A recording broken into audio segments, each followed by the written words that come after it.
L'auteur de ce livre, c'est le bien-aimé frère Dick York. Le titre du livre, Le dessein éternel de Dieu. Le titre du livre, Le dessein éternel de Dieu.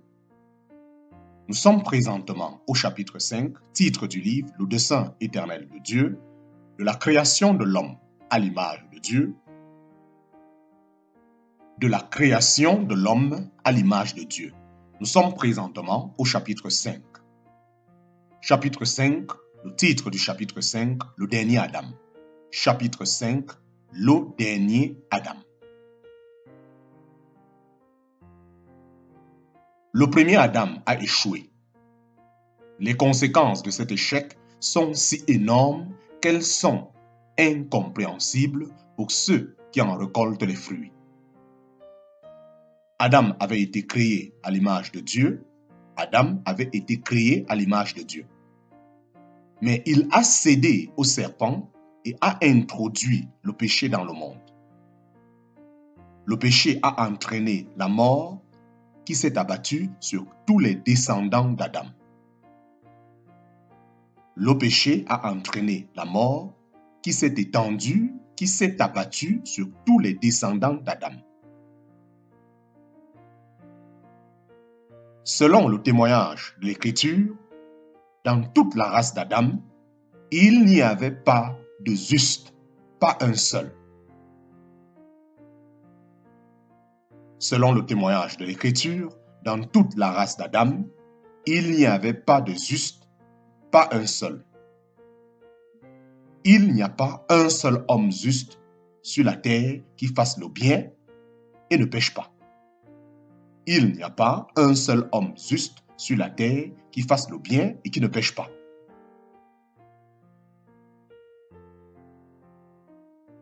Cherchez un sauveur parmi ceux de la race déchue. Chercher un sauveur parmi ceux de la race déchue d'Adam serait une recherche vaine. Aucun d'entre eux n'était capable de se sauver lui-même et encore moins de sauver quelqu'un d'autre. Ainsi, alors même que la malédiction sur le péché était prononcée, Dieu a promis un sauveur en maudissant Satan. Il a dit: Ainsi, alors même que la malédiction sur le péché était prononcée, Dieu a promis un sauveur. En maudissant Satan, il a dit: Je mettrai inimitié entre toi et la femme, entre ta postérité et sa postérité. Elle t'écrasera la tête et tu lui écraseras le talon.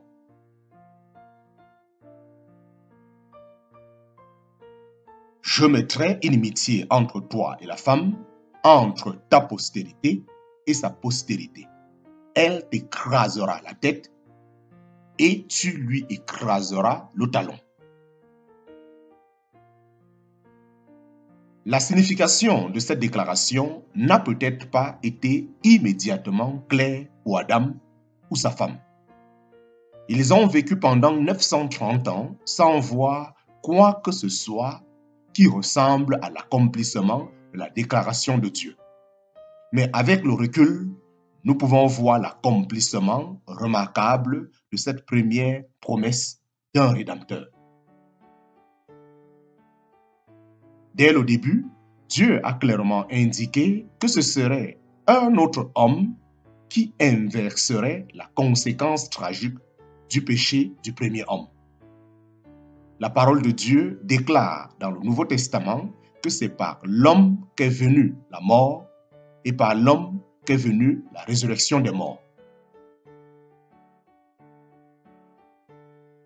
La parole de Dieu déclare dans le Nouveau Testament que c'est par l'homme qu'est venue la mort et par l'homme qu'est venue la résurrection des morts. Le Sauveur devait être la sémence de la femme. Le Sauveur devait être la sémence de la femme, un être humain né d'une mère humaine. Et il devait écraser la tête du serpent. Au cours de l'histoire, la signification du talon blessé est devenue claire. Le serpent, Satan, sera vaincu et détruit. Mais en le détruisant, la sémence de la femme souffrirait aussi. L'accomplissement de cette promesse se fera au moment voulu par Dieu. Entre-temps, sur la toile de l'histoire, Dieu a peint d'innombrables images décrivant son plan de rédemption, de sorte que lorsque le Sauveur viendrait, son identité et son programme seraient indubitables pour tous ceux dont le cœur était prêt à le recevoir.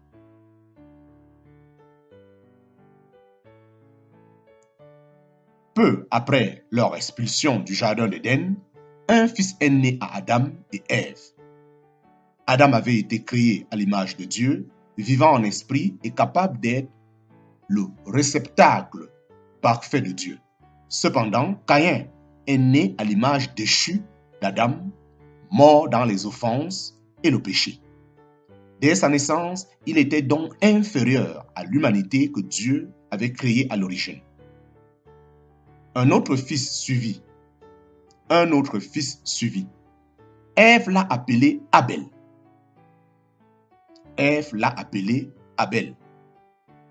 C'était un berger et apparemment, il avait le cœur bien disposé envers Dieu. Dans le Nouveau Testament, il est décrit comme un homme juste. À bien des égards, il préfigurait Jésus, le bon berger. La brève histoire de ces deux frères ouvre la voie au déroulement de l'histoire qui constitue le message de la Bible. Bien que Caïn soit décrit comme mauvais, il était apparemment religieux car il a volontairement apporté un sacrifice à Dieu. Il était cultivateur de profession. Abel a également apporté un sacrifice. Le sien était le premier-né de son troupeau, un sacrifice de sang. Dieu a porté un regard favorable sur le sacrifice d'Abel, mais pas sur celui de Caïn. En conséquence, Caïn s'est mis en colère contre Dieu. Pourquoi es-tu irrité et pourquoi ton visage est-il abattu? Demanda Dieu. Si tu fais bien, ne serais-tu pas accepté? Pourquoi es-tu irrité et pourquoi ton visage est-il abattu? Demanda Dieu. Si tu fais bien, ne serais-tu pas accepté? Le langage de Dieu indique que la porte était encore ouverte pour Caïn. Dieu n'a pas dit « tu auras été accepté si tu avais bien agi ». Il était prêt à recevoir Caïn s'il était disposé à demander à Dieu ce qui était acceptable, puis à le faire. Caïn aurait pu obtenir d'Abel, le bon berger, un sacrifice qui aurait plu à Dieu. Mais il ne voulait céder à aucune autre voie que la sienne. Il s'attendait à ce que Dieu soit satisfait de ce qui semblait bon à ses yeux.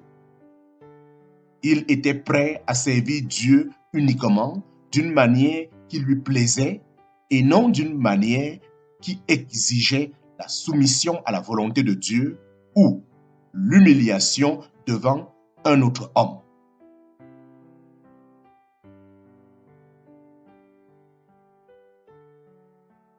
Caïn aurait pu obtenir d'Abel, le bon berger, un sacrifice qui aurait plu à Dieu.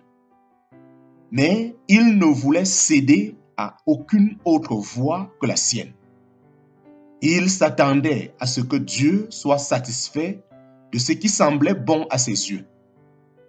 Il était prêt à servir Dieu uniquement d'une manière qui lui plaisait et non d'une manière qui exigeait la soumission à la volonté de Dieu ou l'humiliation devant un autre homme. La haine de Caïn s'est enflammée contre l'homme que Dieu approuvait. Aussi, lorsqu'il a rencontré Abel dans les champs, il a tué. L'analogie est claire. L'homme religieux a tué le berger vertueux qui avait fait un sacrifice acceptable pour Dieu.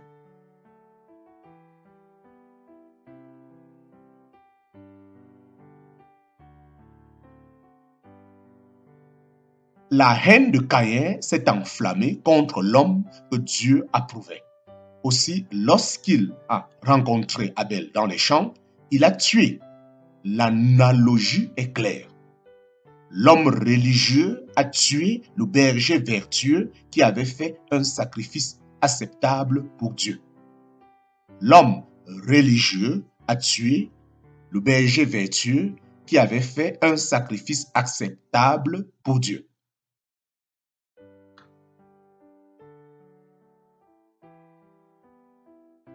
Ce scénario se répète tout au long de l'histoire prophétique.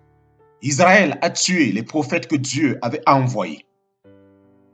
Lorsque Jésus, le bon berger, est finalement arrivé, les chefs religieux se sont déchaînés contre lui par jalousie et ont exigé sa mort.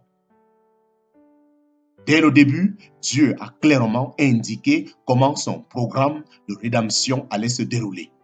Le Sauveur et le plan devaient être indéniablement identifiables. Ce scénario se répète tout au long de l'histoire prophétique. Israël a tué les prophètes que Dieu avait envoyés. Lorsque Jésus, le bon berger, est finalement arrivé, les chefs religieux se sont déchaînés contre lui par jalousie et ont exigé sa mort. Dès le début, Dieu a clairement indiqué comment son programme de rédemption allait se dérouler. Le Sauveur et le plan devaient être indéniablement identiques.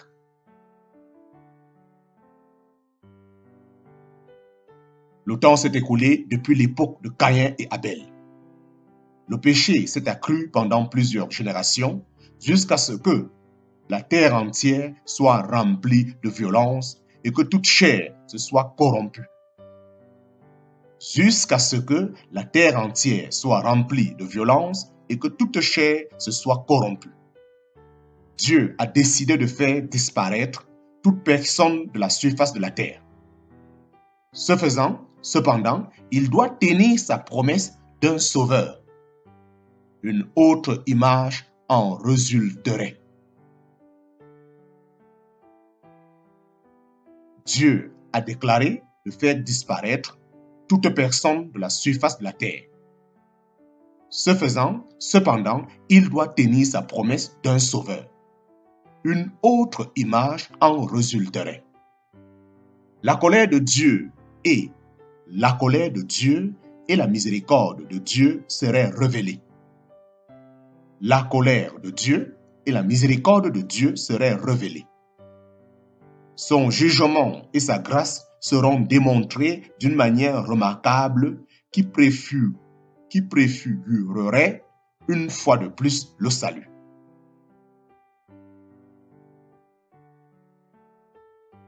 Bien que toute la chair se soit corrompue, un homme a trouvé grâce aux yeux du Seigneur. Un homme a trouvé grâce aux yeux du Seigneur. Par la grâce, Noé a été rendu juste et droit dans sa génération. Dieu lui dit de construire une arche, un grand navire recouvert de poids à l'intérieur et à l'extérieur, ce qui le rendrait étanche et protégerait ceux qui s'y trouveraient des eaux déchaînées de l'extérieur. Noé a obéi par la foi et, tout en démontrant sa foi par ses œuvres, il a également prêché la justice. Noé a obéi par la foi et, tout en démontrant sa foi par ses œuvres, il a également prêché la justice au milieu d'une génération corrompue et hostile. Personne sur toute la terre, à part sa propre famille, ne l'a cru. Personne sur toute la terre, à part sa propre famille, ne l'a cru.